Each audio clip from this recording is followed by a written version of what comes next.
Welcome, everyone. I'm Jason. And I'm Devon. And this is a show. This is a show. 3, 2, 1, go. Welcome, everyone. I'm Jason. And I'm Devon. This show is a non-linear and unfiltered exploration of people and their thoughts. Ladies and gentlemen, welcome to the Thought Safari. So basically, today, what we wanted to do is run through a series of questions. So typically, we're going to have a third guest on, maybe even a fourth. We're going to be interviewing that person, but not a traditional interview necessarily. It's just kind of learning about people that either come from different walks of life, know different things. I mean, ultimately, the common thread is just we find them to be interesting and we want to talk to them because just in our everyday lives, that's what we do. So it's like, hey, we could do that and bring it to other people. Wouldn't that be cool? Share the experience. And so we thought it would be kind of cool if we would go through those questions with each other. So ultimately, we have a set bank of questions and they could kind of go all over the place, but we have a couple kind of conversation starters, I guess you would say. And ultimately, we came up with them. And then luckily for us, so it's actually like the one time when ADD is actually a superpower. Because like ADD, so I have ADD and like I do feel like it is a superpower sometimes. And because I get excited about so many other things, like I actually didn't even revisit the questions until right now I'm looking at them and I'm kind of like, oh shit, I like probably could have thought about these a little bit, but I didn't. Well, and I think the goal is, you know, a common thread between you and I, as we've kind of talked about in an effort to kind of brainstorm about this podcast, is our genuine love of people, right? Across the board, all walks of life. And kind of going back to this theme of like, we've always found ourselves in a variety of settings, work, social, whatever, and being the straw that stirs the drink. And so kind of an unfiltered exploration of thoughts as it pertains to the perspective of other people and all sorts of different people, right? So I think us being two regular guys, we're not two celebrities, we're not two pro athletes, we're not going to have a bunch of people on the podcast who are necessarily famous, but it's more people who we find to be interesting, that have interesting stories from whatever capacity we've met that individual, and ask sort of a series of questions as a framework to explore that person's story, their thoughts on their life, their story, their kind of expertise in whatever particular field they might be an expert in, and share with the world the stories of all the different people that we've crossed paths with. So how do you find these people, Devon? How are you mining for them? Walk out into a town square and shout, "Who would like to be on the Thought Safari?" Oh, yeah, it's charming. Right? And you have like a bell.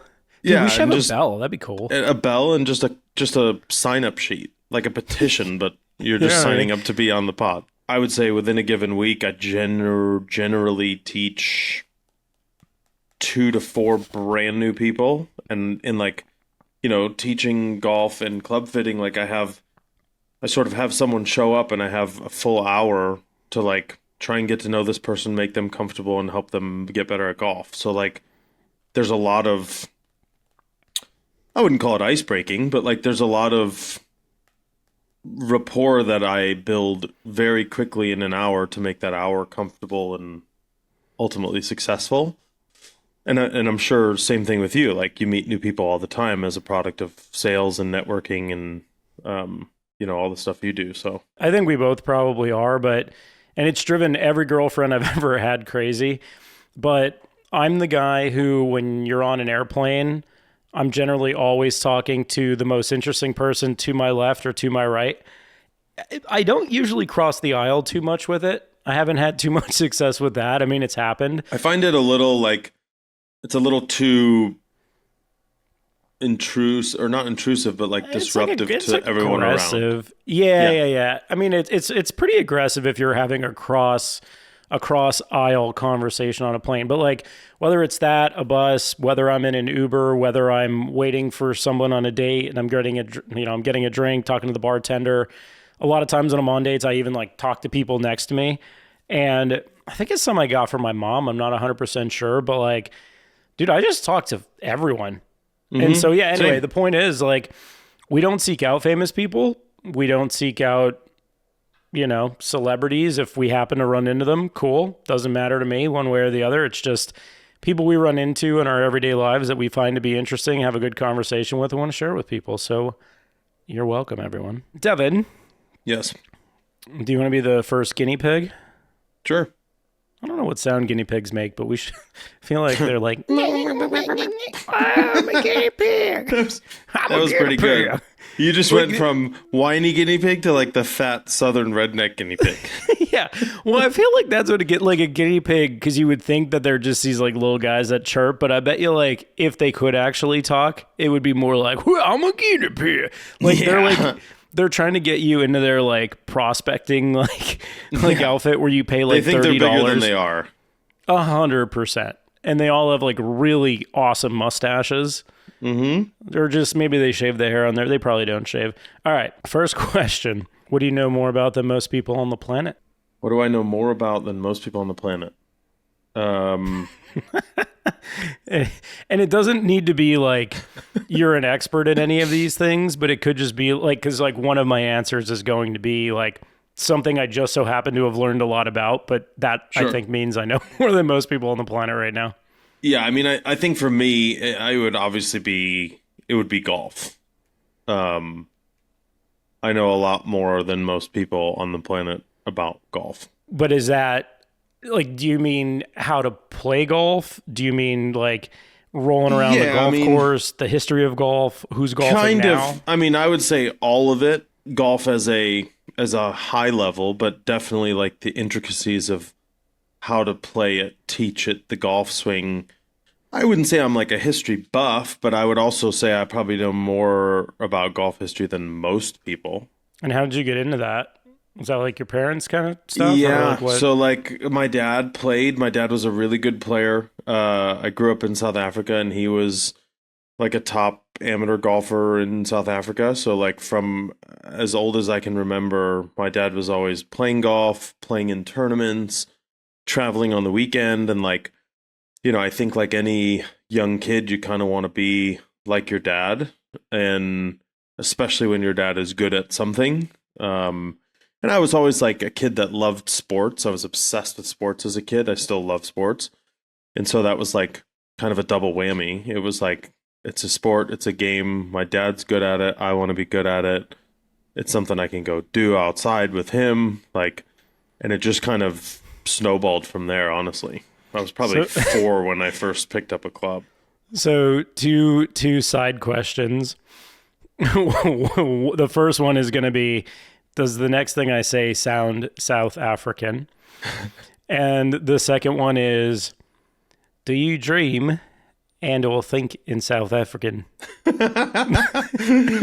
So when most Americans try to do a South African accent, it somehow turns into Australian, which to the ear of a South African is like so different. Just nails And so chalkboard. like when we first moved to the States, like, my parents doing any regular everyday things, going to the grocery store, like people would literally say like, oh, are you from Australia? Like shrimp on the barbie, and it's like, no, it's actually nothing like that. And we don't have shrimp on the barbie.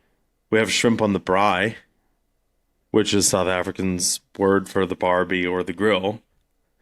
You did like a little mouth thing. You did like a when you said the thing that sounded South African, the like something on the braai. You like kind of you were like in the Munchkin Guild there for a while, or the Lollipop Guild. Yeah, in South Africa, like a braai is just like a grill, except it's not like I just cooked something on the braai. It's more like we're having a braai.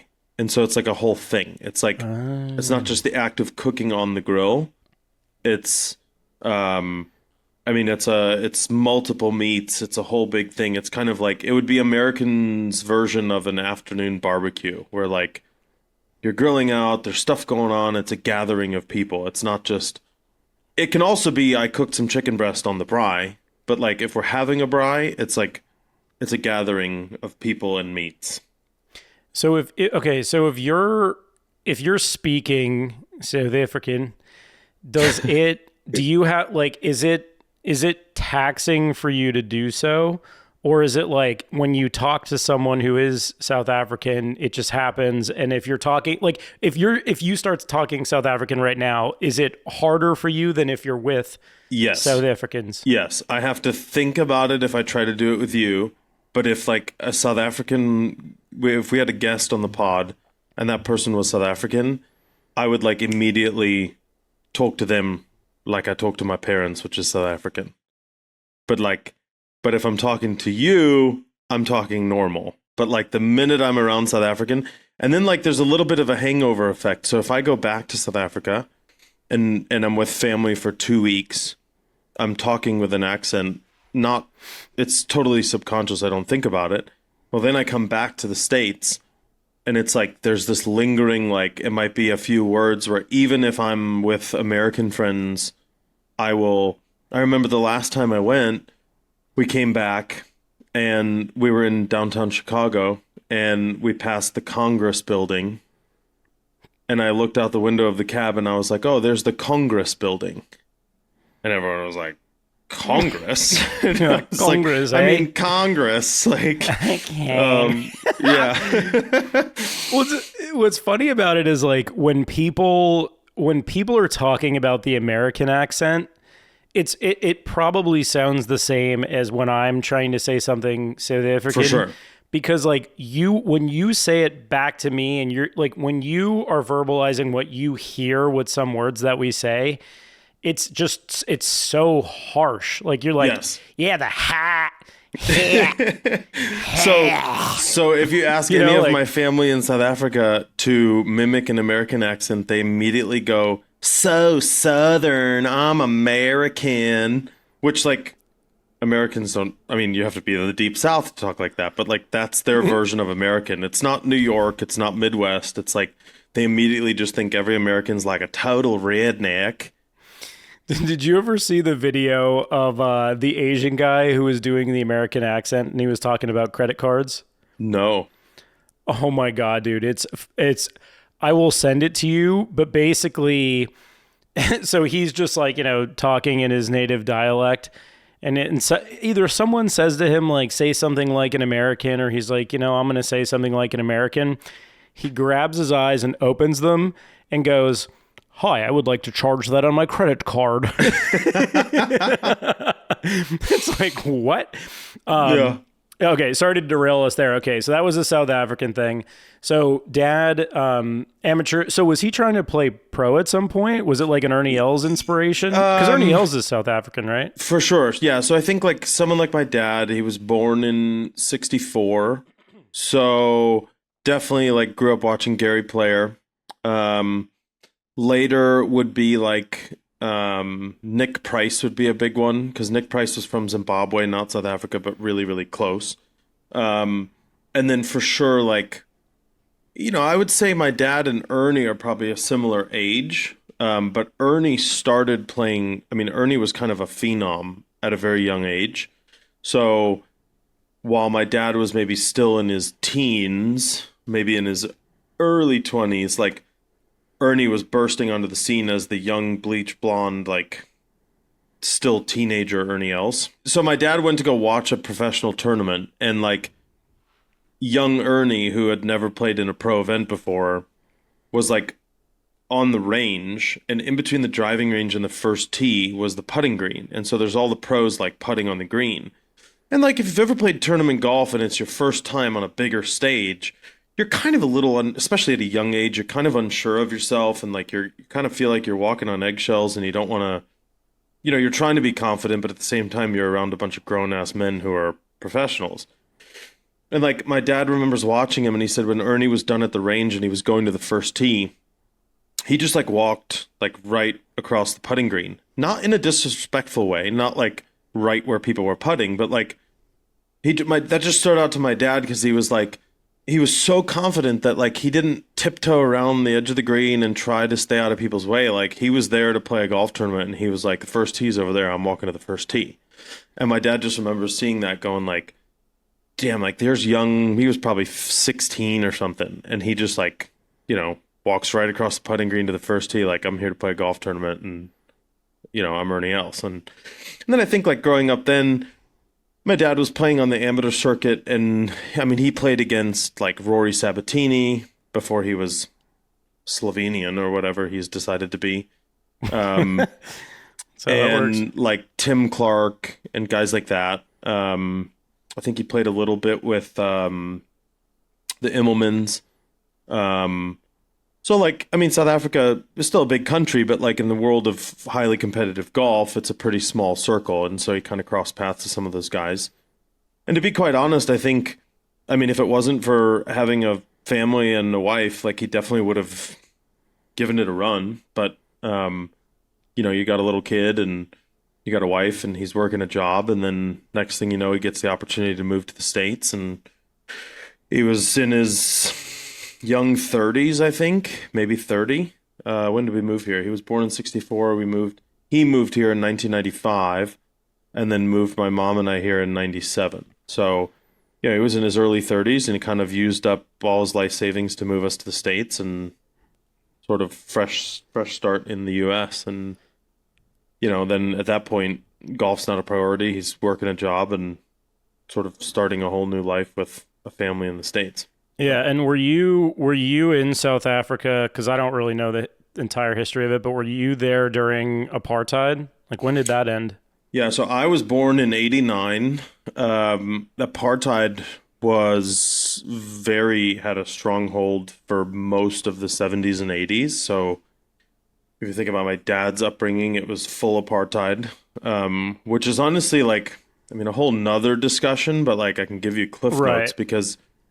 So yeah, my life was born in '89. Nelson Mandela was elected as prime minister in 1994, which was the first time when he was elected. It was the first time Black Africans were allowed to vote. So like I remember lines of people, and you can watch videos. I mean, there's more Black Africans in Africa than white Africans by a vast majority. So the day they were all able to vote, election day, like there were just lines and lines of people around what in our town was, I grew up in a very small town, was like the library. And there was just, I mean, thousands and thousands of people lined up to cast their vote. And then really like, as is unfortunately the history of South Africa, like by the late 90s, most white South Africans started leaving the country.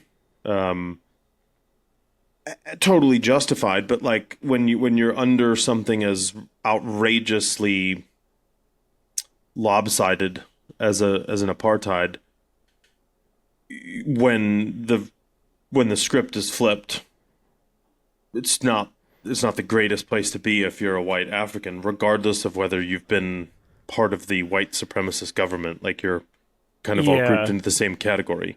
Sure. So, the Cliff Note version of that from my family standpoint is obviously at the time I'm young. I have no idea what's going on. Like I went to school. So this is crazy actually. So I went to school at a public elementary school with white and black kids. And like, I'm a young kid. You don't think anything of it. And so like one of my best friends growing up as a young kid was this guy, Alan, who was a black African. And like, he was just another kid to me. And we would play like, we used to play marbles, like in the dirt, like at recess, marbles, right? Yeah. And yeah. And then like when school would end, like I would go home and like all the black students would like get in like vans, essentially, like not school buses, but like vans, and like go back home. But their home was a township outside of town. So like the town I grew up in probably had maybe a couple thousand people. It was a small town, but like 20 mile or 20 minutes outside of that town was a township that had 20,000 black Africans. And like, for those listening, like I'm not coming at this in a racist way. It's just the way to describe it, right? So I apologize for anyone I'm offending by using black and white as Yeah, descriptors. I mean, I think that's how you would say it, even like Okay. in today's parlance. So yeah, like so think about that. A town of a couple thousand people at most, and then 20 minutes outside of town, there's a township with 20,000 black Africans. So growing up, it was like, yeah, we all went to school together. Great. There was like, they came to Alan came to my birthday parties, like, and then we all just lived in different places. And like, then we moved to the States. And so then I'm in America and like, who knows? And then as I get older into my teens, I start learning more about the country I was born in. And like, you start thinking a little more independently as a teenager. And like, I start asking questions to my parents like, wait, like apartheid, like this was crazy. Like, Yeah. and my parents my parents are very good people. They're good Christian people. They raised me with morals and core values and all the things that you would expect. And so like I probably got to, I don't know, 15, 16 years old and started asking like, wait a minute. So like my parents have raised me with all these really good core values and morals, yet they grew up in this country that was like, you think segregation and civil rights was bad in the US, like ain't got shit on an apartheid. Like, Right. I mean, the example I give, and it's not a perfect example, but like in America, there was segregation where like there was a white drinking fountain and a black drinking fountain. Like in South Africa, they didn't even live in the same town. So like it Yeah. was so segregated that like there was no label white versus black. It was just like the water fountains are in a different town. So it sounds like as you were going through it, there was sort of, I mean, maybe there would have been more, but like two distinct groups of white South Africans. Like it was the, white power South Africans, and then the, hey, we're all people South Africans, which it sounds like y'all were roughly. So it's like, was there, so A, is that even correct? And then B, if it is, was there pressure on your family to not be that way, to not integrate with them? Like what was it? Yeah, I mean, like, that's a good question. So it was more like, think about it like something that is so just as a kid, as I was so young, I didn't even think twice about it. Like my parents were sort of like born into that society in a way, right? And so like they didn't even really, and back then this is like pre-internet, so like your access to information is really like the radio and television, which is really very, very easily censored in the days before the internet. So like the information you're getting is radio, television, or newspaper, which is coming from a handful of outlets if you're lucky. Now keep in mind this isn't the United States. This is a much smaller country, and so from a censorship of information standpoint, it's even more severe. So like, you grow up in this society, it's all you've ever known. You don't really know that it's bad necessarily because it's so segregated that like it's not that you see this blatant mistreatment of people. It's just everyone is separate. So like you don't really know what it should be, like, which is just really hard to wrap your head around if you grew up like you and I did in the States. And so like those are some of the questions I started asking my parents, like, how are you ever okay with this? And that's when they started explaining what I'm explaining to you, is like you literally don't know that it's that bad until by the 90s. Now, don't get me wrong, there's definitely a lot of tension and like political uprising that took place from black groups of Africans that were like obviously fed up with the apartheid. But the government was so strong and so white supremacist and so structured that like, I mean, a really high level example would be you turn on the TV and you see a bunch of, call it protesters, like throwing rocks and little handmade bombs or whatever at police cars, and like, attacking police officers, and like you sit there in your living room and you watch that on TV and you go, well, that's not right. Like you shouldn't do that, right? Just like today, if I turn on the TV and I see people just like looting and destroying public property or police vehicles, I'm like, that's not okay. Left out is the detail as to why they're doing that, what they're fighting against, and what they're protesting. So you're kind of given, like, similar to selective listening, you're given very selective right excerpts of a much bigger problem that's way more complicated, but you're only given the very high level to try and make you think a certain type of way. And I think really, yeah, I mean, it was just so deeply rooted that it's all my parents really knew. It's kind of all I knew at a very young age. And then you come to America and you look back on it with all the access of information that we have now and all the historical context we have of looking back on something like apartheid, and you go, holy shit. Like, that was so wrong. And were both of your parents from South Africa? My dad was born there. My mom was born in Zimbabwe, so right pretty much next door. Okay. Yeah, and my think mom grew up on a farm, so like kind of rural white farmer in Zimbabwe. Like, talk about a lack of information when it comes to like the global scale of things. Like, you're living in your little world on a farm sort of thing. Yeah. And when did you move to the States? How old were you? I was 7, turning 8. Yeah, I mean, for all people listening, like that, because that's the thing too, is like you kind of think it through, and like part of me thinking about it was like, well, man, you would think that like you'd be asking questions about like, hey, why is this happening? But I mean, dude, when you're 7, like, I mean, even up to like 12, and if your whole worldview is shaped that way, it's like, it's hard for me. What's crazy about it is like, it's hard for me to wrap my 38-year-old living in the United States my whole life mind around that. Yep. Because like that wasn't the world that I grew up in. Now, obviously, we have our problems, but very different set of circumstances than the ones, at least like during my lifetime and how I was raised.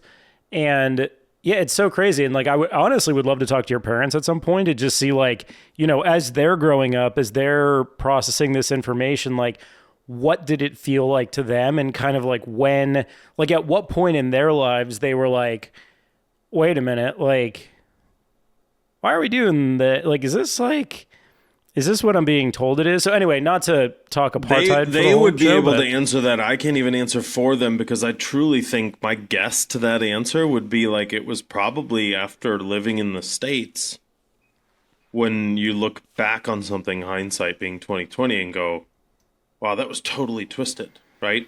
Or even like maybe a little earlier than that, when apartheid ends and like the entire structure, system, society is totally flipped on its head for all of the right reasons, might I add. Like, right. But apartheid ends and like life changes quick if you're a white South African living in a small town, right? Or living on a farm, or wherever you're living.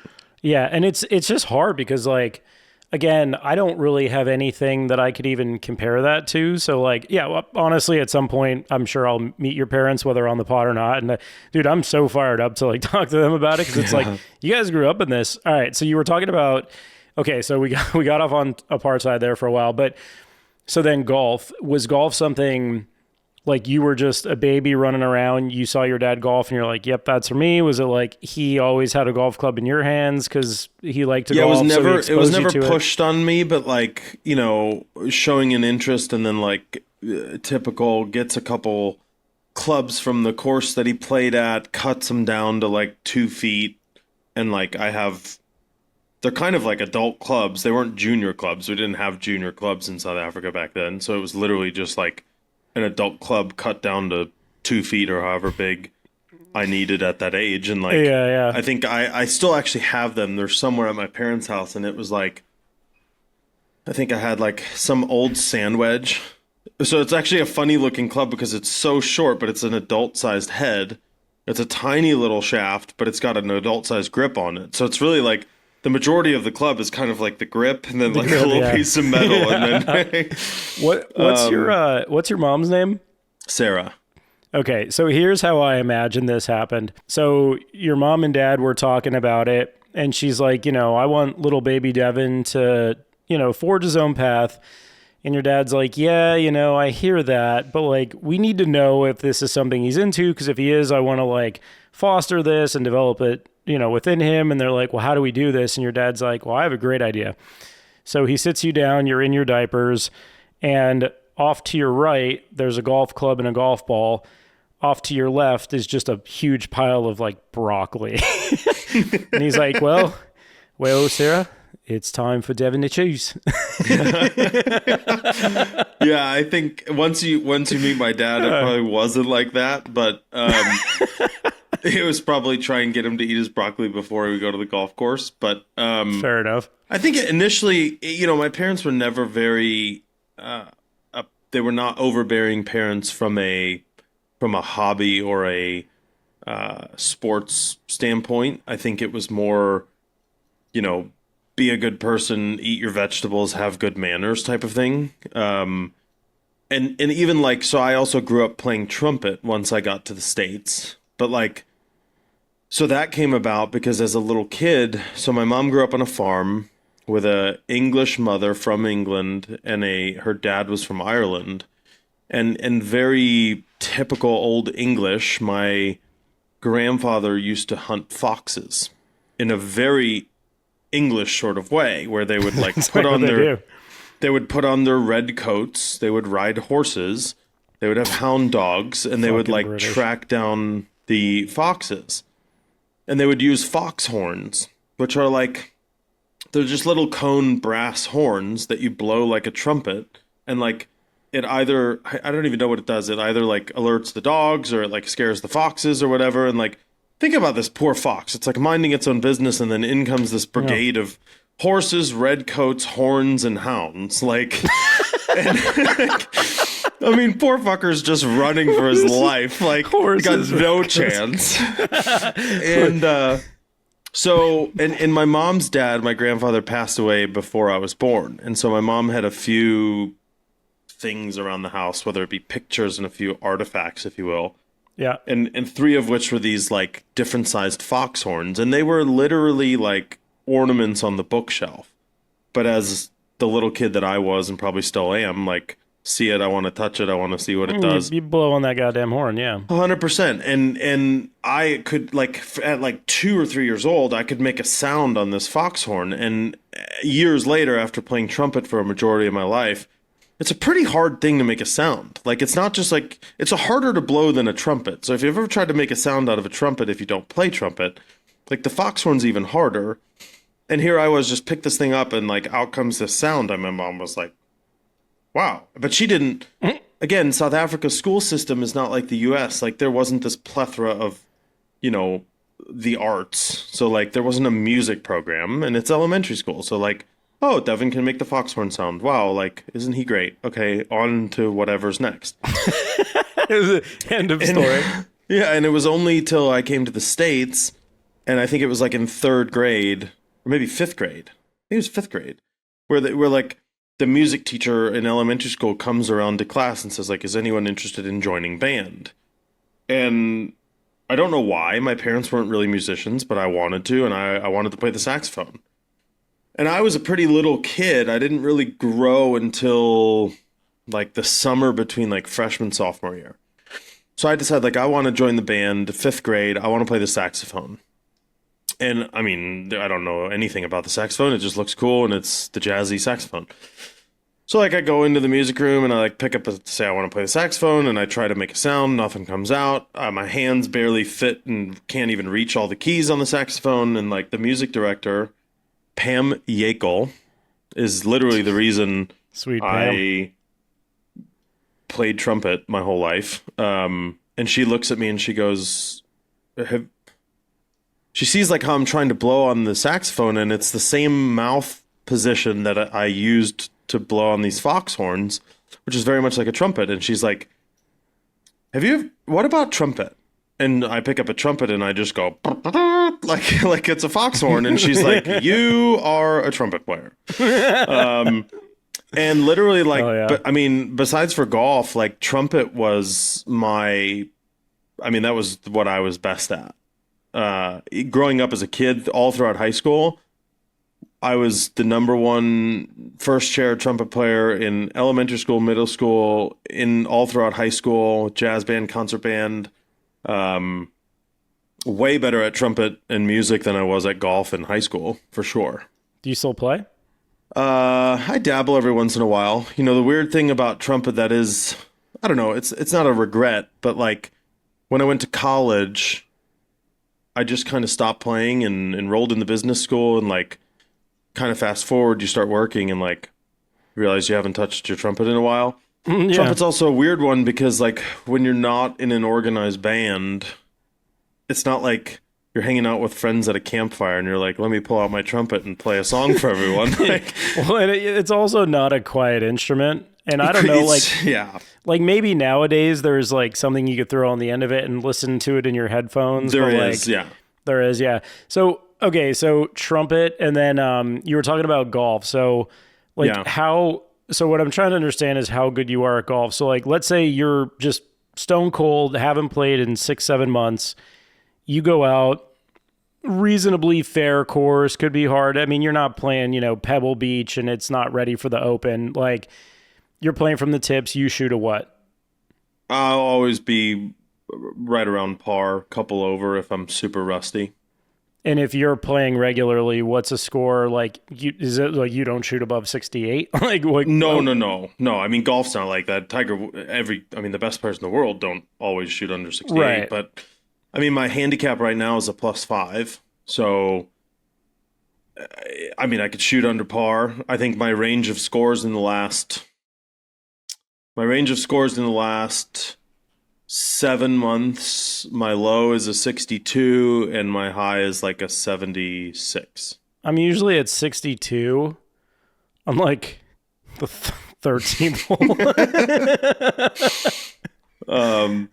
So yeah, I mean, like now it's not even close. Like if I picked up a trumpet, I haven't. Trumpet is a weird one too because there's a lot of like physical stamina needed. Like it's a lot of mouth muscles because the trumpet there's only 3 keys. So like you change pitch on a trumpet by changing the position of your mouth and using your mouth muscles. So like a lot of practice for me when I was in high school was a lot of literally like calisthenics where you would play you would do exercises. So bless my mom's heart because you mentioned like trumpet's not a quiet instrument. So imagine like from 5th grade till senior year of high school, Devon's, if I'm not playing at school, I'm practicing trumpet at home, doing calisthenics, which is just like sounds. It's not even a song. It's just like getting your mouth working over and over and over again. So when you play, does your mouth blow up? Like, are you like a puffer fish? You're like, no, it's almost like, or it's like the opposite. You pull the corners of your mouth back and you like use your cheek muscles. And then as it was described to me in 5th grade, which still kind of holds true, picture that you have little pieces of like corn kernels in your mouth and you're trying to like spit them directly out the middle of your mouth. So yeah, you're very much like pulled back with your face God. more than you're like blowing your cheeks out. So That sounds impossible. there's points playing throughout high school where like brass players they'll refer to their mouth as their chops. And like if you play a ton, so say in high school it would be marching band, concert band, and jazz band. And as the lead trumpet player, you're playing a lot of the high notes, which take the most effort. So like there's a point where like the music director would be very mindful if we were playing certain songs, he wouldn't have the trumpet players work on the really hard licks in both concert band and jazz band on the same day. So if we worked the brass players really hard in concert band, it would be an easier day in jazz band or vice versa. If there was a concert that night, he wouldn't even have us play most of the stuff because you want your chops to be fresh for the concert. Kind of like chops. Kind of like tapering like swimmers do, right? Like you're not going to do a gnarly workout right before a swim meet. You're going to make sure you're fresh. So like whereas the woodwind players, saxophone, flute, clarinet, that sort of thing, percussion, everyone else, like they could play over and over and over again. So if you're chopping it up out there, like what hurts if you play a lot? Like, do your lips hurt? Is it your mouth? Your Like, lips, your lips will hurt because you're pressing like a mouthpiece up against your mouth. So you would have like, if I play a bunch, you'll have a ring around your mouth. Oh shit. And then really like, I mean, it doesn't so much hurt, but it's kind of like the best example would be like if you do a bunch of push-ups, you get to the point where like you just can't do a push-up anymore. It's not that you hurt yet, right? You would kind of hurt the next day. Right. But like right. you get to the point where you just can't do it anymore. So there's a point where like once your chops are shot as a brass player, like you try and play a high note and just like nothing comes out. Once your chops are shot. Oh my god, dude, that's fantastic. Well, I don't know how we work that in, but like I'm definitely gonna start telling people my chops are shot. Yeah, oh, so man. as far as the progression of golf, honestly, like, you know, I got to the States, it's a whole new place, like, and it was a talk about a whole new place for a kid. Like my parents were in a whole new world. Like, I mean, my dad was working, so now my mom is just at home with this kid in America. Like, we don't know anybody. Dad's at work. I got to start school. My mom used to walk me to school. We didn't even have a car. But golf was always there. So like, you know, I think my dad, one Christmas I got like a junior set, and we would go to the range once we had our bearings on where stuff was. And then I got to middle school and I was in 6th grade, and one of my friends, Nick, said, "Hey, like I'm gonna go caddy this summer at St. Charles Country Club." And I was like, "Caddy? Like, what do you mean?" And he's like, "Yeah, like you can caddy and make like, I mean, I think it was like $40-50." And I was like, "Holy shit. Like, Wow. Okay, I'm in." Like, yes. What do I have to do? He's like, "Just sign up." So really that's where like it really took off for me, because then I started caddying and I was around the game and I was around people who played, and I got exposure to golf beyond just my dad, right? And beyond like watching it on TV. Sure. And then being around the game, caddying all the time, then I started playing, tried out for the high school team, made it, played high school golf for 4 years, caddied throughout high school. And then really started working as an assistant pro during college for the golf shop at the country club. So I would caddy and do that.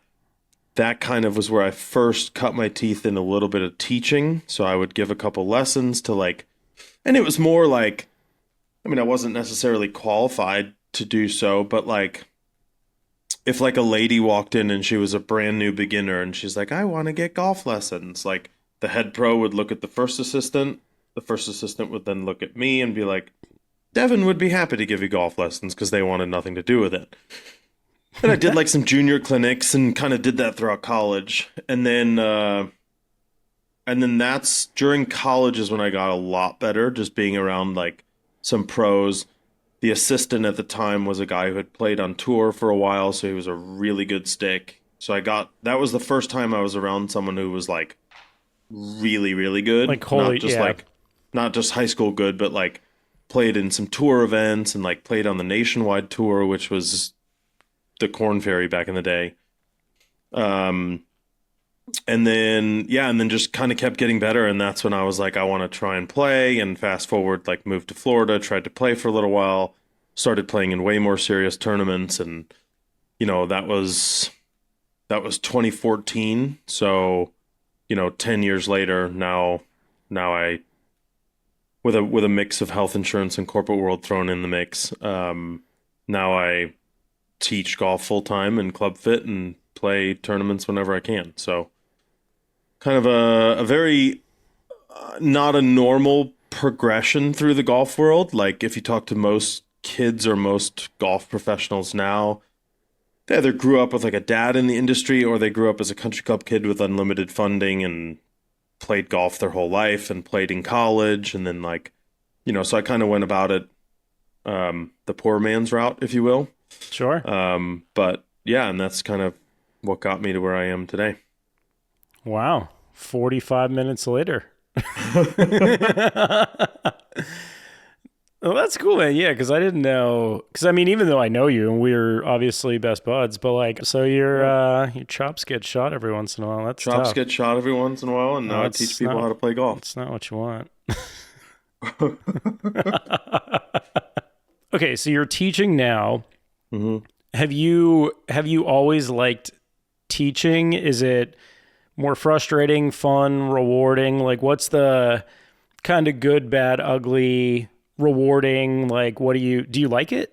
Yeah. So yes, I've always liked teaching. I think if you talk to any good caddy, there's always an opportunity to give like there's an art to giving golf tips as a caddy because you don't want to like make it complicated and you want it to be super simple because you want the golfer to have that tip improve their round of golf rather than like derail them, right? So For people listening and don't know what's a caddy. yeah, so caddy is someone essentially who carries the golf bag and is like the butler for the golfer throughout the round of golf. So like you carry the bag, you tell them how far away from the hole you are, you clean the golf clubs throughout the round. If they hit it in a bunker, you rake the bunker. You're kind of like the butler and the tour guide kind of. But if you're a good caddy and you play golf, you're able to make the round of golf more enjoyable, not only by your services, but like by helping them play better golf, which is ultimately the goal of most people who are playing golf. So the combination of knowing the golf course and being sort of one step ahead to supply the golfer with all the information they need to hit the best shot they can hit and do it 18 times, 18 holes. Now, golf can be very technical, and so like if you give too many tips, even though the player might need them, the player can actually start thinking too much, and it can ruin the round of golf. So there's like there's an art to giving tips just enough to where it improves that person's round of golf and doesn't make them think too much and totally derail it. And I always liked that. I think now my teaching philosophy is very simple and practical. I think golf is a very hard game, and it's with the access of information we have now using the internet and the way golf is taught, I think it's overcomplicated. I think golf instruction has gone down this road of like so much video and information and analytics. And while all of that can be very beneficial to a golfer, it can also find, and I'm sure if you've ever played golf, which I know you have, like if you're over a golf ball and you're thinking about 72 different things, you got no chance of hitting a golf ball. So like very practically, I use the example when I'm teaching people, like if I'm at my desk and I just crumple up a piece of paper and I throw it in the wastebasket, it almost always goes in. But if I start thinking about Look at you. Kobe, if I start thinking about what my elbow's doing and how my wrist bends when I throw that piece of paper and how hard I have to throw it and how far I have to take back my hand, like probably never going in, right? So I think golf instruction has got a little overcomplicated and a little too reliant on video analytics and all of this so much stuff that the average golfer who comes in for a lesson can't really digest. So like the sort of the art of communication that I learned caddying as a kid has helped me tremendously in teaching, because I can take something as complicated as the golf swing and try to boil it down into a very simple, like pretend like you're just hitting a forehand in tennis. And then all of a sudden, because you find out that person plays tennis and you're like, just hit it like a forehand, and then all of a sudden, like, it corrects the movement pattern without getting into breaking down every little part of the body and why it's moving the way it's moving. So, no, go ahead. So I do play golf as well, and I wouldn't say that so like me personally, I probably shoot most times, like whether I've even played all that much or not, I generally am shooting somewhere in the 80s. And like if I'm playing pretty well for myself, I shoot closer to 80. And if I'm not, I mean, I could still shoot 100 if the course sucks and my driver's off and like all that fun stuff. But I also know just general fundamentals of the golf swing. And I'll give you one example of like how I think you must feel on a daily basis and how rewarding this was for me. And then, would love to get your opinion on it. So my buddy Aaron and I, who you'll meet at some point, we were playing golf and we got paired with a husband and wife couple. And the husband was pretty good at golf. The wife, you could tell, well, she didn't really play all that much. And so she was just out with him. It was something that they kind of enjoy to do together. Like that, they like hanging out. He likes to golf. So it's like, hey, she's learning how to golf.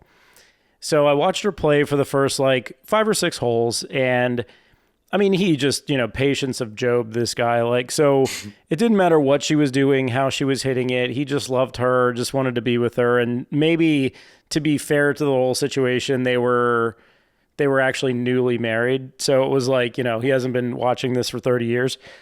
So she goes to hit the golf ball.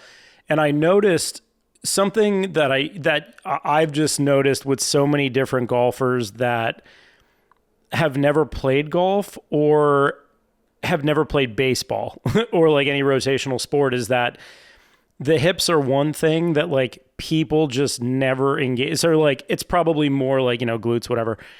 But I noticed like her hips were pointed at the ball and stayed pointed at the ball through her entire swing. And she just goes up with her arms, drops her arms down or whatever. So I watched this happen for a bunch of holes and I was like, hey, I'm not a golf instructor.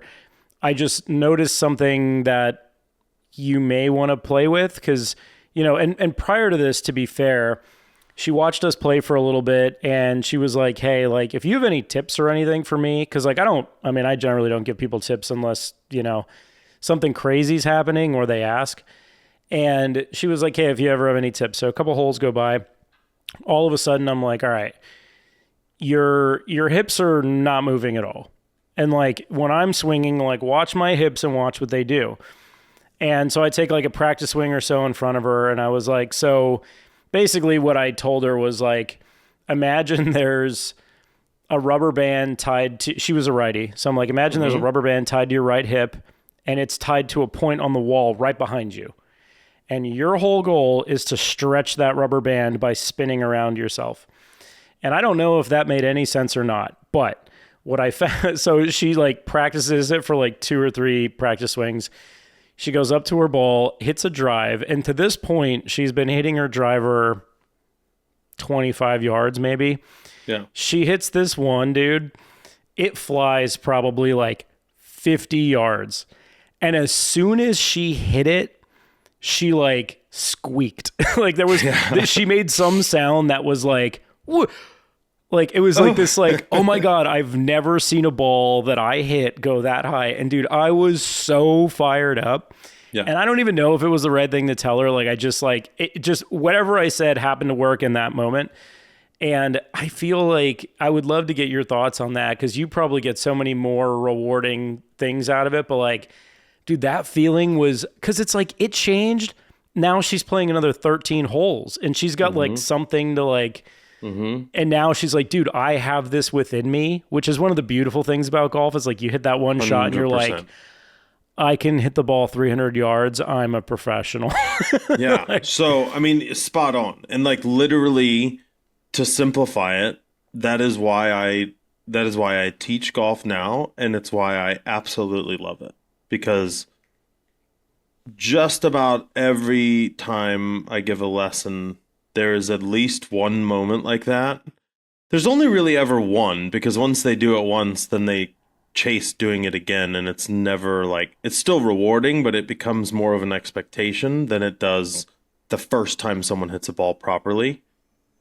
But when you have that moment, even with an experienced golfer, where they hit a shot that they haven't been able to hit, or they correct a mistake they've had, or it's a beginner and they actually make contact and hit the ball in the air, it's as rewarding as it is for them. It's arguably more so for me in a selfish way, because like you have facilitated that and taught them how to do that. And yeah, I mean it's awesome. I feel lucky to say that I get to do that every day because while it is work and there's long days, like dude, it's just such a great feeling to pass on not only a game that I love and still obsess about. I mean, ever since I was a little kid, like I had to be dragged off the course. It was getting dark. I wanted to hit one more shot until I can't see the ball, and like I've been that way my whole life. So like getting to kind of pass that along and be around the game every day is it's awesome. It's super rewarding. It doesn't really feel like work, even though there's some days that are long. It's a pretty cool. It's pretty cool to be able to do that. That's super rad. All right, so pivoting off of golf, or you could still answer this one that way, but I don't know if you would consider yourself to be this good. Let's say that there is a worldwide competition and everyone in the world gets to participate in this competition and you have to finish in the top 10,000. What is that competition? What are the rules? And to be clear, you can't limit it by like social security number, only people named Devon that are right-handed and have billy goat gruff beards. Like it's got to be something everyone can do. They don't have to be able to do it well, but something everyone can do. Ooh. Damn. That's tough. 10,000 people. You have to finish in the top 10,000, and there's like 8 point some billion people on Earth. Like something you're uniquely good at, and it could be something totally stupid. Whew. That's really tough. Like I want to say golf because I feel like 10,000's close. Like, Because, yeah, I thought about that because it's like, I mean, I don't know how many pros there are, but then there's also like, there are a lot of people you don't know about that are probably somewhere around your level. I would have to say golf just because like when I played amateur golf, my ranking got at one point I think I was just inside or maybe just outside the top 1,000 in the world for amateurs. So then like there's not 9,000 pros that are better. So I would take my chances. I can't think of anything else that I would be confident enough. 10,000 people, like I think I could be in the top 10,000 when it comes to like an 18-hole golf tournament. Actually, Well, I would change okay. that. I take that back. I would have it be a 72-hole golf tournament. 72 holes over 4 days. I'm playing 4 rounds of competitive golf. That was going to be my follow-up is like, because I wouldn't think you'd want to leave it to chance with any just one day because one like, 18-hole tournament happen. is so hard, even as evident by like certain qualifiers. Like it's really tough because you got to have it going for that day. But if I had 4 rounds, like I'm playing a 4-round 72-hole competitive golf tournament, and I'll finish in the top 10,000 for sure. How many pros are there in the world? Golf professional can be misleading because there's professional golfers who are golfers who play golf for a living. And then there's golf professionals who are professionals within the industry of golf.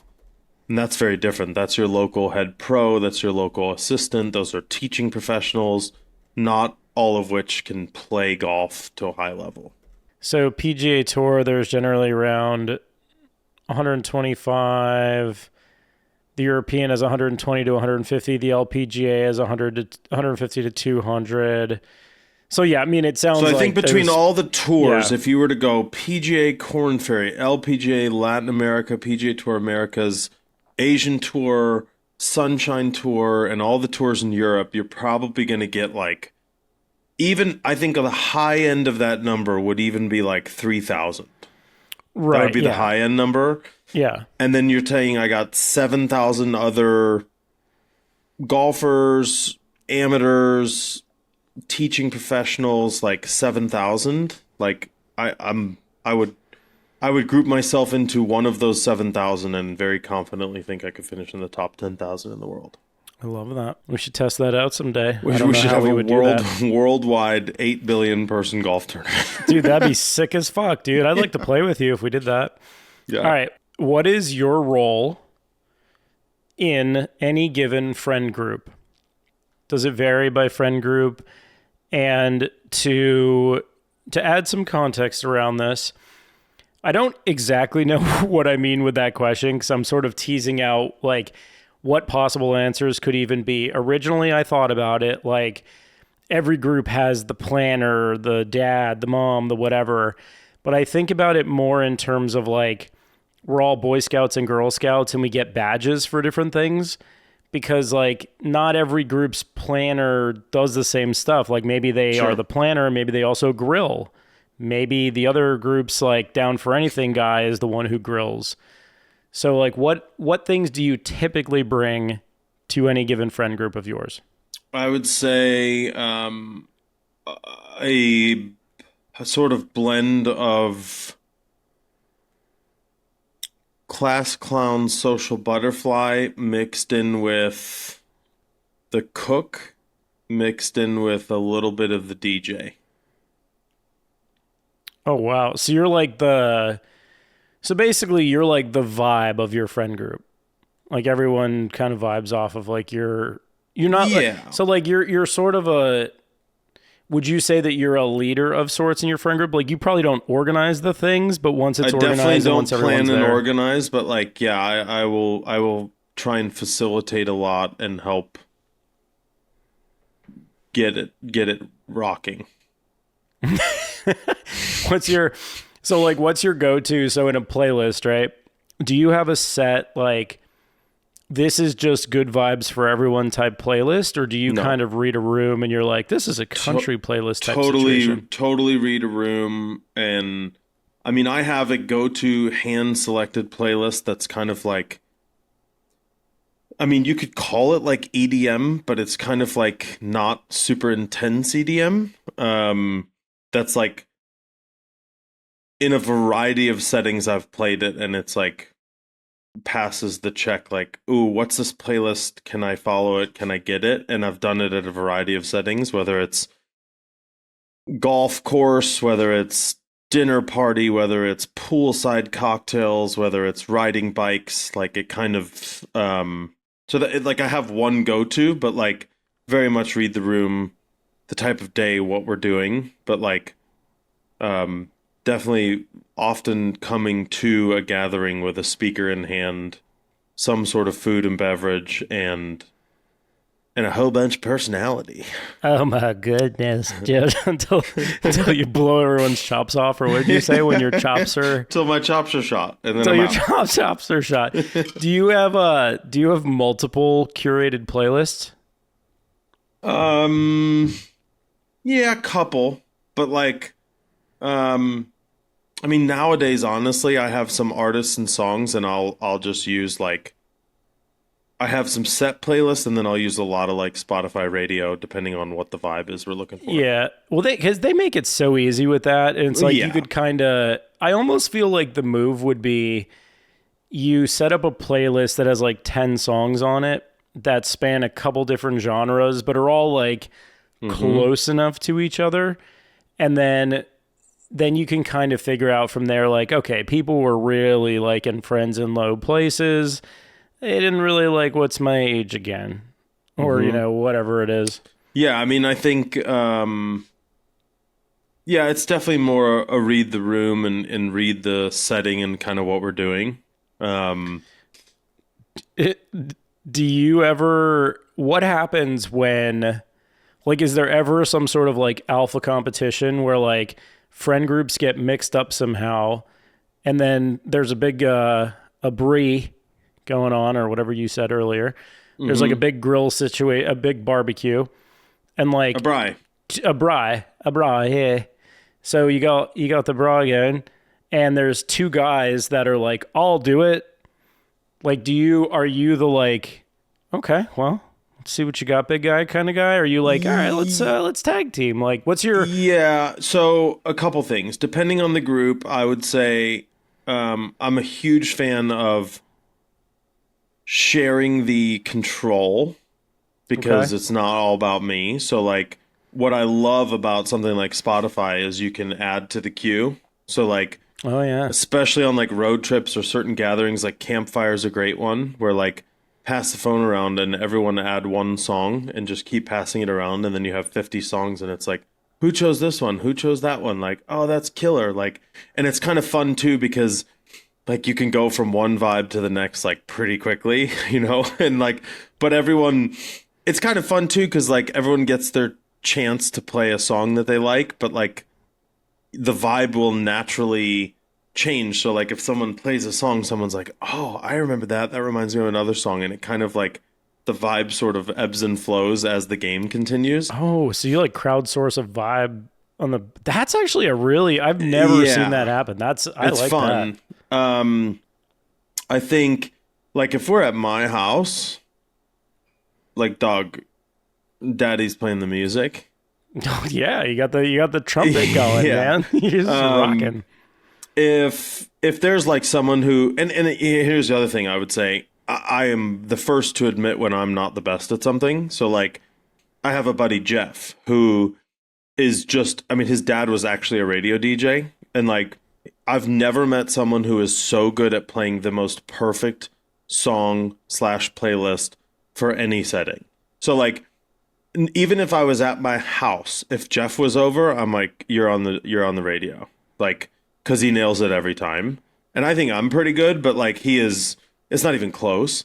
And I think Spotify's changed things too, because like back in the iPod days, like I had an iPod with 15,000 songs on it. So like I had a whole slew of playlists built into that. But yeah, if there's someone like that that's just clear cut, like got a knack for it, like dude, have at it. There's plenty of other things that I can bring to the table. But if there's no clear cut, like I'm the music guy, then yeah, I'll definitely be that guy. Is this Jeff guy a good fit for the pod? Because I want to know so much about that. Phenomenal. Let's get him dialed up, man. He is an absolute trip. Southside Irishman, firefighter, like he is the best. He's an absolute legend. We need to get him in the hopper, dude. Put him in the hopper. 100%. Yeah. We got to get a hopper. We need a hopper. We got to get a hopper, and we got to fill it with humans. What one question do you want us to ask the next person? Who?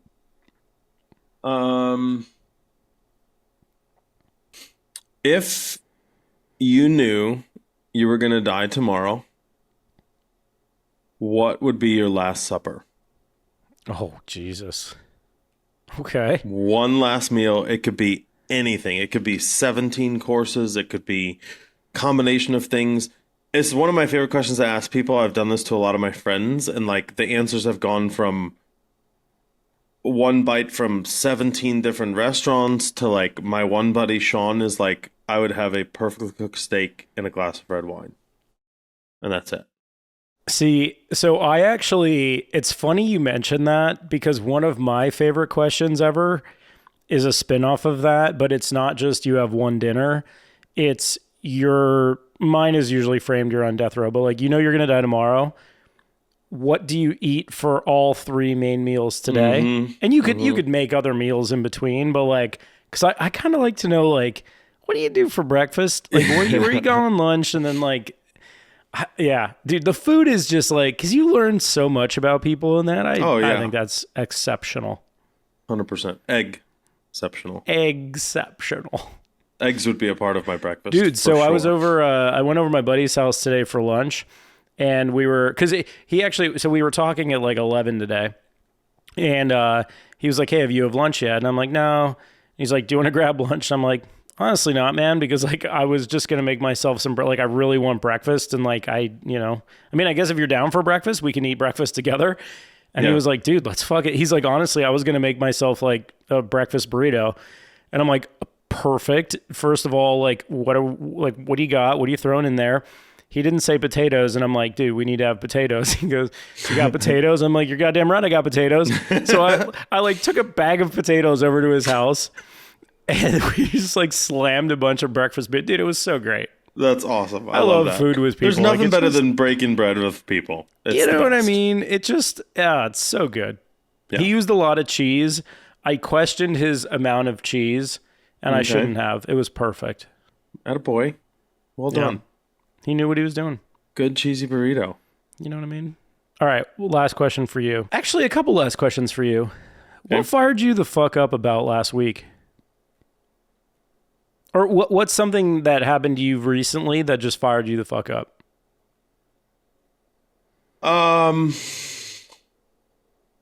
Well, fired up. I mean, Got you fired up. Fired up. I know you do. Yeah, you're a fiery So fellow. fired up in a good way would be, I would say, a combination of like being self-employed and building a business surrounding teaching golf, like putting in a lot of work over the last 6 months and like really starting to see some of that momentum and like some of that reap what you sow type of thing. I've had a couple days where I'm just like, like, there we go, right? Like kind of starting to see the fruits of the labor, if you will. So that would be like a self-inflicted fired up. It could be I think self-inflicted. Fired up in like a want to run through a wall would be a little bit of the conversation you and I had surrounding let's just say the corporate world in general and some of the rings of fire bullshit and things you have to dance around that are out of your control when you're in the corporate world. And I got pretty fired up about that, and I was kind of like even ranting to Emily and like pretty fired up. Had to take a deep breath and realize there's nothing I could do to change it.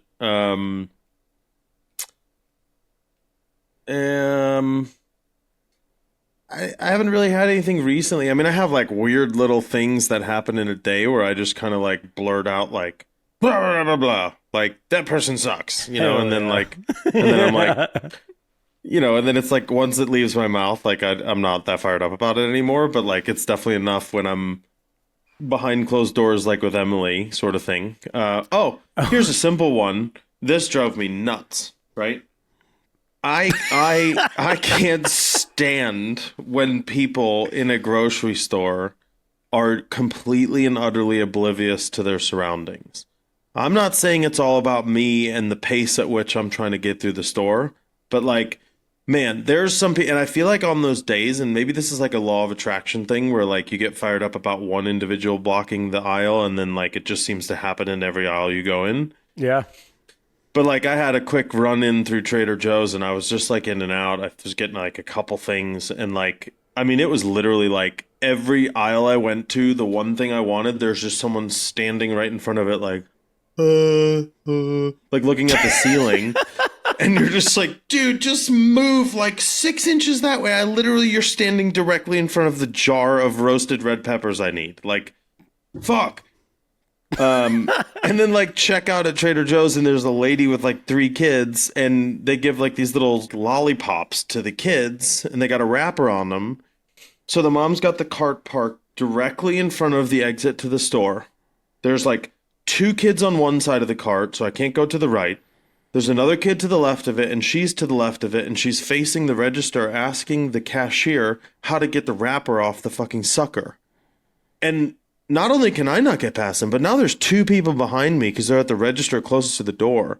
So there's a line of 3 people, and this lady, it was as if she was on planet Earth by herself. She didn't even look and be like, oh, let me scoot out of the way, or like, so there's like a traffic jam of people exiting the store. And she's asking about how to get a plastic wrapper off a lollipop. I about exploded. Yeah, and I man. didn't explode, thankfully, so I'm still here to tell you about it. But yeah, I get fired up about like maybe impatient. Also, maybe like I was raised in a certain kind of way that was, I mean, over and over and over again, just told like, you know, be aware of your surroundings, be aware of people, be courteous. You're like, it's not your world. You're not the only person living in it. And so sometimes when that doesn't happen, I get like really frustrated and I just want to be like, hey, did you happen to notice that like there's a couple other people in the store who might be trying to like walk on the same path you're walking on, and you're just like stopped. Like, get the fuck out of the way. So I was pretty fired up. Dude, people that like, that's the one thing that drives me the most nuts, I think, consistently, is people that just aren't aware of their surroundings, or like have it's like they either don't respect their time or other people's time. And it's just like, look, like, you're in this high traffic area, everyone has to go through this choke point, and you are just fucking around. Like, or the person that like puts their cart on the right hand side and then they stand right in front of their cart, so there's no way for you to go around it. It's just like, dude, what fucking planet are you living on? Like, I understand, like, do you want the like 4 cheese sauce, or do you want the like tomato basil? It could be like a really, tough decision sometimes. But like, mull it over by your fucking cart. And then like, when you're ready to strike. Like, what are you doing? 100%. Yeah, like that does drive me nuts. And I sometimes I can't make my mind up on what I'm getting, but I don't stand directly in front of the shelves or the cooler. Like, I back off and I let people in, and I'm like, okay, let me think. And honestly, it gets to the point where if I can't make up my mind, I just fucking grab something, because I don't want to be the person standing there in everyone's way. It makes me uncomfortable. Dude, yeah, not that sweet. So I already know the answer to this, but do you bet on sports? I do a little bit. I actually do. I do a little more like DraftKings, like daily fantasy, than I do actual bets. My bets are very minimal as far as monetary value and level of expertise. I do really enjoy daily fantasy in a variety of sports. I would love to know both, but if one sticks out more than the other, totally fine. What is the most surprising win you've ever had? So like one that didn't seem like the ticket was going to cash, and then you're like, holy shit, it did. And then what was the worst beat you've ever had? Ooh. I would say I don't really have like any that stand out as far as like a bet win. I mean, I had a couple like random little parlays that like I threw in, forgot about, wake up the next day and I'm like, oh wow, it turned like 5 into 100 or a buck into 60 or whatever, right? Yeah, yeah. I would say from a daily fantasy standpoint, I think it was like 2 years ago, I entered a daily showdown for PGA for the Players Championship. And I don't know if you do play daily fantasy on DraftKings. No, DraftKings isn't available to me out here. Oh, really? Okay. Which is also why I want to go to North Carolina, because they have everything. Yeah.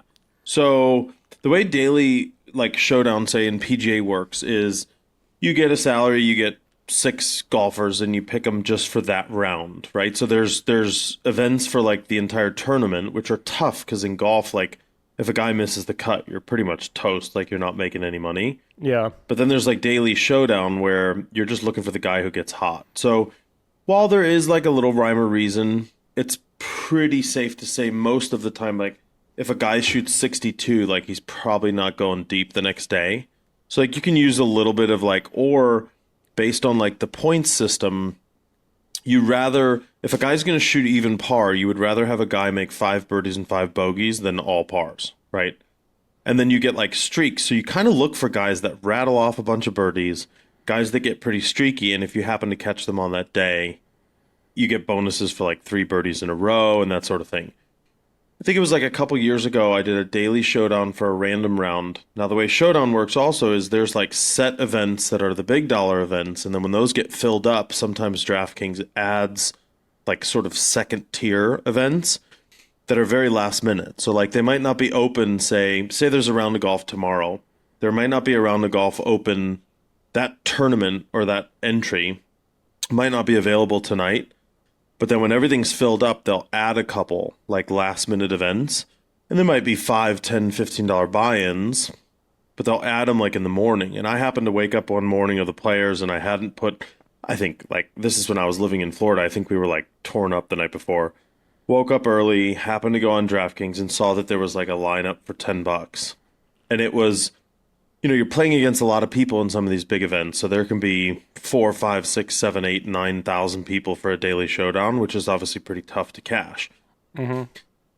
And they're very, very top heavy. So it's like a daily showdown, the big event might be $15 entry, and like the winner will be 40 grand. Second place will be like 10. And if you're in like fifth place, it's like $500. And you might only be like 3 points off the first place win. Anyway, I entered an event the morning of for like $10, threw in a 6-person lineup, and honestly kind of forgot about it. And it was like later that afternoon, and I was like a little hungover. I was watching the players from like the couch, and like I was like, oh, I think I threw a lineup in, and like looked at DraftKings, and I was in first place in the contest for $1,000 with like, I think one guy had one hole left to play, and he like parred 18, and I won $1,000. No way. Unbelievable. Like out of nowhere. Yeah. It was the only time I've ever finished first in like a bigger event. I've had a couple, like I do a lot of like $1 entries, and like they're total long shots, and those payouts aren't that great. Like I've won a couple that are like, you know, a couple $100 or something like that. But that was the biggest win for sure in my betting, which is not very expansive. Worst beat in the realm of, again, being more of a daily fantasy guy. The worst beat was actually this year at the Masters. I had a $5 daily showdown entry, and I think it was either the Friday or the Saturday of the Masters. And it was the day that was super windy. And I looked at the lineup like halfway through the round, and I was 3 points out of first place, and first place paid 10 grand. 3 points out of it, and you can look at all the people that are close to you and see how many holes their golfers have left. Everyone that was at the top of the leaderboard had no players left. I had Lucas Glover playing 18, and I had Scotty Scheffler, and he had like 5 holes left. Oh, and I was like, all I need is like, I need one birdie from either, I need Lucas. So then I'm watching, like, in the Masters, you can watch every hole. So I'm like, Lucas Glover stuffs it on 18 to like 8 feet. And I'm like, holy shit. And I'm like, Scotty, he's got 5 holes left. Like, he's going to make a birdie. Lucas lips out the putt. And I think Scotty played the last 5, like, 1 over maybe. And I think I made like $30. But I was like, like there was a moment there where I was like one birdie from either one of those guys, and I turned $5 into 10K. And fast forward, and it was just like, well, that was a lot of excitement and sweat for pretty much nothing. Dude, gambling is just such a fun thing to do, man. And like on sports, like, so like my two, one of them actually had nothing to do with me. So when I was a kid, my parents loved betting on horse racing. Okay. And we used to go to, so I'm from Pennsylvania, we used to go to Penn National, which is now like, you know, Penn Gaming or something. And then it's like, you know, tied to the Hollywood Casino out in like Harrisburg, Hershey, wherever, Grantville maybe. And my dad always used to get mad at my mom because like my dad would be like reading the book and like checking the times. And my mom would literally just look at the jockeys' names and just be like, I think these are 3 cool jockeys' names. And my dad would get so mad at her all the time. But, you know, they'd bet together or whatever. So the one day, and I grew up like, you know, middle class. My mom, it's the last race of the night. And my mom picks a trifecta, which you have to pick who's going to finish first, second, and third.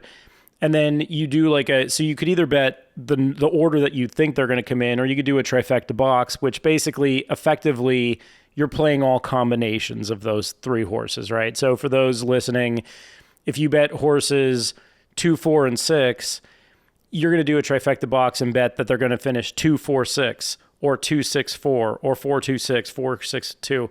So like you're covering all the combinations. So for a $1 trifecta box, you're paying $6, I think, because that's the number of combinations, right? Mm-hmm.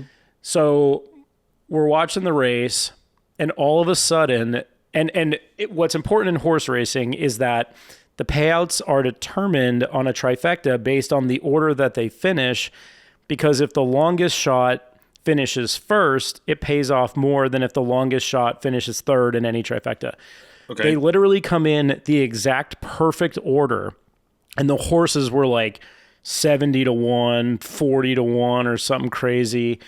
They finished in the right order. My parents won like $8,000 to $10,000 on like a $6 bet.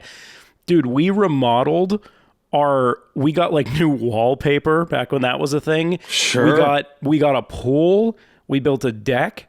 Like all because Holy my mom. shit. Yeah, because my mom picked the trifecta. picked the trifecta, dude. So that was Unreal. then there was like the Lord's Regional, which is a 50-50 raffle that multiple townships like participated in. And it was usually like $8,000 to $10,000, 50-50 being whoever's hosting it keeps 50%, and then 50% goes to the winner. My grandparents won it the one year. My mom and dad won it the one year. My first car that my grandparents like helped us buy, we literally showed up at the dealership with a bag full of cash because like they had won it in this like 50-50 raffle. It was fucking rad. And then my personal two, so I'm a Philadelphia Flyers fan first and foremost, but I'm also a Toronto Maple Leafs fan. And there was one game where I had multiple parlays riding on the Maple Leafs to win the game. And the Maple Leafs were down 4-2 with like 2 minutes left. They score a goal, and I was watching it. They score a goal. They tied it with like 2 seconds fucking left, and then they won it in overtime. And I hit like 3 parlays. I won like $300 or $400, all because like the Leafs scored 3. So in hockey, dude, is like the best It ever. can happen so quick, right? Yeah, and then my biggest losses, I can't remember any one of them. Blackjack's probably my worst beats financially, but like definitely when like you have an over and a player gets hurt, because it still counts in most sports. And I had one this year with Draisaitl. I had him over 1.5 points back when he was scoring 2-3 points every game. He scores in the first like 2 minutes, has like 2 or 3 shots on goal. I had him over 3.5 shots on goal. He got hurt and didn't play most of the rest of the game. And then when he did come back, they were up a bunch. So they were just playing defense and he had limited shifts. So like he was out for like a period and a half, dude. And all I needed was a half a point out of the fucker. And Draisaitl, you're awesome and amazing and wonderful. But like, dude, that sucked so much ass. That is brutal. One other question for you on the betting front before we wrap up is there any one bet in particular, like any one so for instance, like in hockey, they have shots on goal, they have points, they have assists. Is there any one either sport or bet that like you just feel like you just, for whatever reason, you just get it? Like you're just better at that bet than anything else? So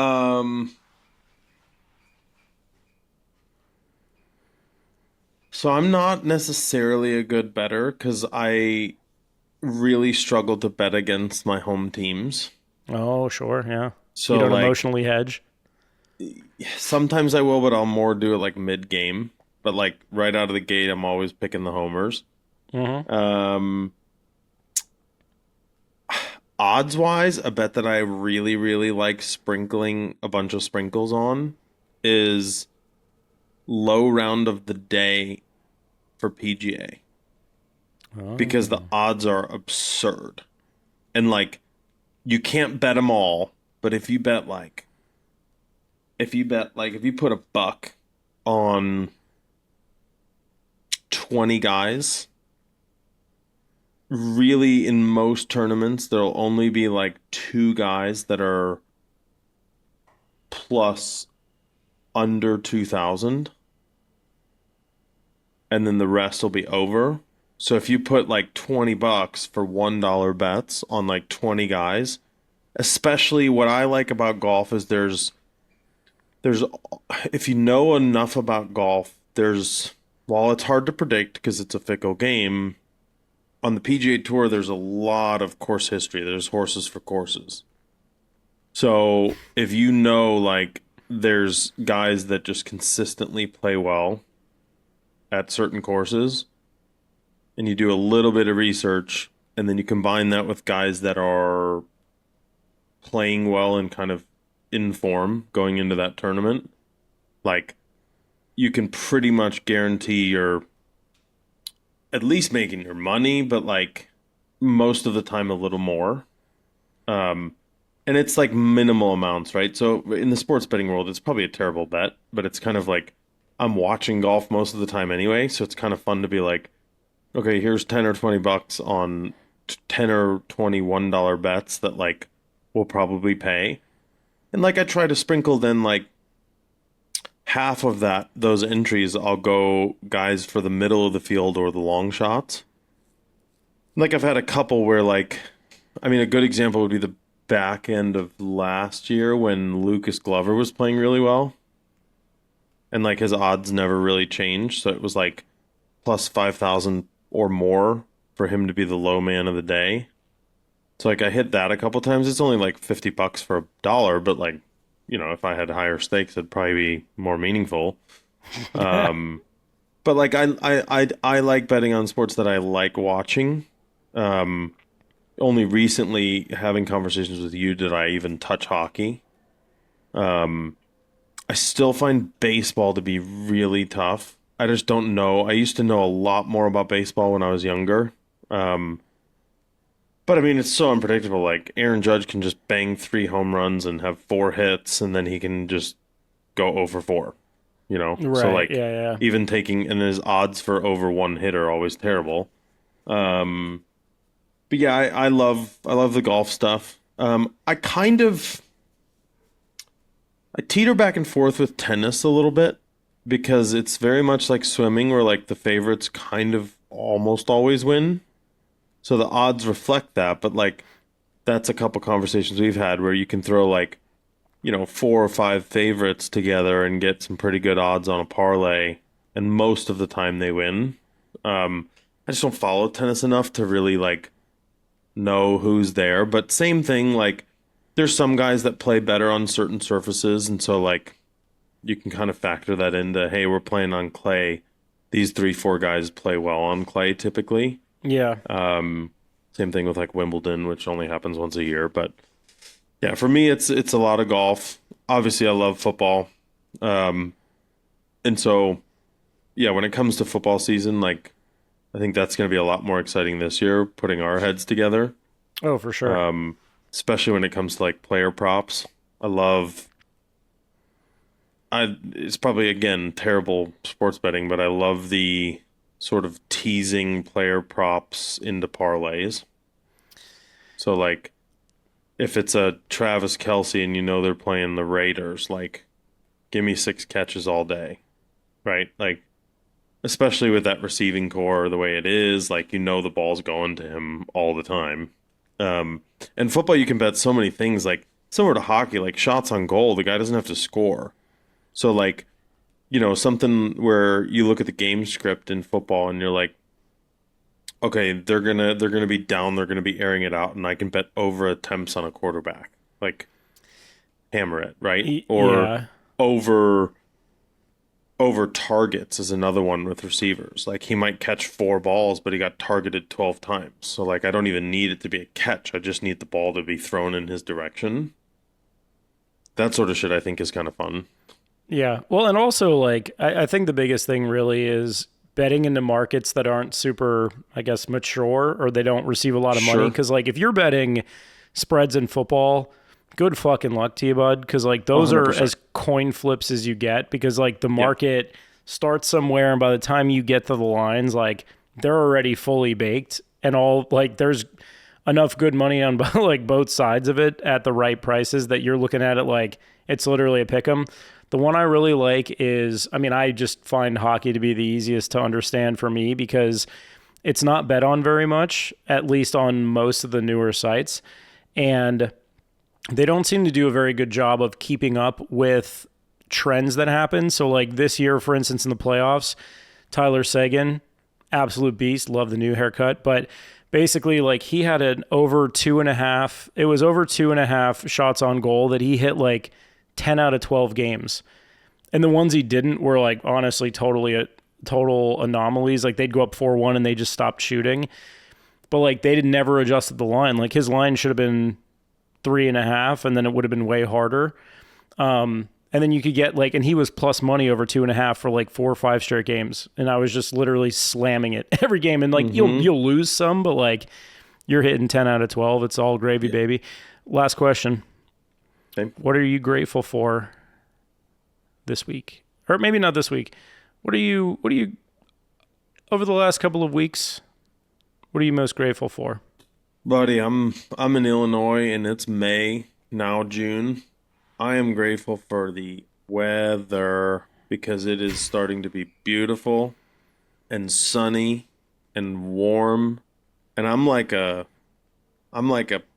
part solar panel. So if I can get some sunshine and just on my skin, like whether I'm golfing or outside or laying by the pool, like I just feel so good to feel sunshine again after the winter. I feel like a bear that's been hibernating, and now I just get to go bask in the sun like a lizard and turtle on a rock, and it's incredible. Dude, part solar panel is maybe my favorite thing I've ever heard ever. Like that is such a fantastic. Dude, I feel the same way. Like, and especially like the sun's rays are way more full of energy and charge when it's warm as well. Like when it's like 70 and it's just the rays are beating down on you, like nothing gets me. Talk about fired up, dude. Like, I feel like it just recharges me. Like I batteries get recharged when I get sunshine. dude, I mean, that's absolutely fantastic. Well, I would generally end this with, hey, man, really appreciate the time. I mean, I do appreciate talking to you, but you're a co-host, so like you kind of have to be here. I appreciate the time. Well, it's great talking to you. I can't. Well, actually, I will ask you one more question. Who do you think we should interview next week? I think we should interview you. I think we should interview Jason, the J. Raven Jurgel. Oh. I think That's a who I great think idea. we should interview. Yeah, I think we should give the fans what they want. Give the people what they want. I think we should give the people what they want. Let's Just interview Jason. Just get in there, get them to know both of us, and then get them to know everybody else. Can't wait. I think that's going to be awesome, buddy. Well, brother, as always, it's been a pleasure. Ladies and gentlemen, thank you for listening. And until next time, like, subscribe, and all peace and love. that. See y'all.